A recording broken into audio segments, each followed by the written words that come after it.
Now, the rest of the story. Father Joseph Moore had an emergency on his hands. He's a young priest in a newly created parish. He's not yet accustomed to dealing with last-minute crises. Everything had been routine, had been minor until now, but now it's December 24, it's Christmas Eve. The little Bavarian village of Oberndorf was already cloaked in gray nightfall, gently swirling snow. Father Joseph's parishioners were so looking forward to the midnight church service. For them, Christmas would simply not be Christmas unless it was heralded by the choir singing joyful carols, accompanied by the chapel organ. That was the problem, the organ.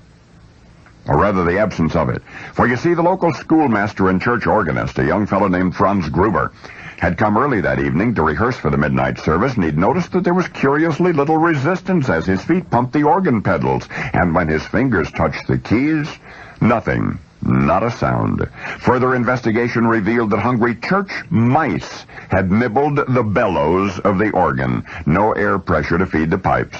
And on such short notice, repair was out of the question.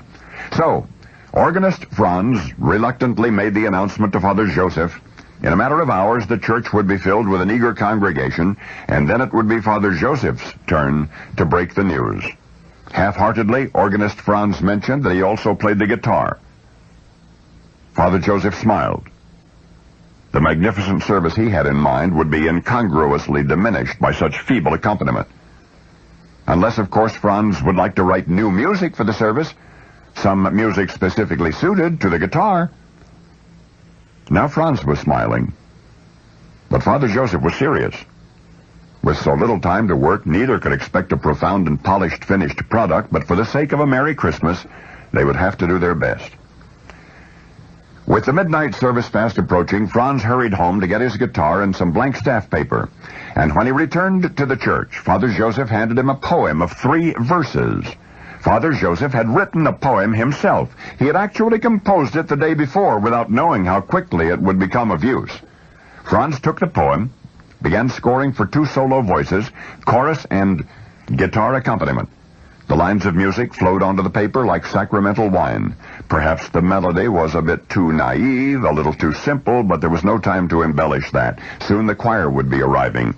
They would need copies. Would there be a few minutes to rehearse? No time to rehearse. They would have to perform it cold. Americans, what you have just heard is how a Merry Christmas came to a little Bavarian village in 1818. Franz and Father Joseph sang, accompanied by Franz's guitar and the chapel choir, and against a flickering counterpoint of quiet and candlelight, the Oberndorf parish listened in awe. Because hungry mice had hushed the church organ, the music for their midnight service had been a rush job, and yet the spontaneous creation of Franz Gruber, inspired by the simple poetry of Father Joseph Moore, unleashed a power born of stillness, a music reflecting majesty. For the unsophisticated little Christmas song they wrote remained unrevised and is each year at Christmas time rediscovered and celebrated throughout the entire world. Silent Night. Now you know the rest of the story.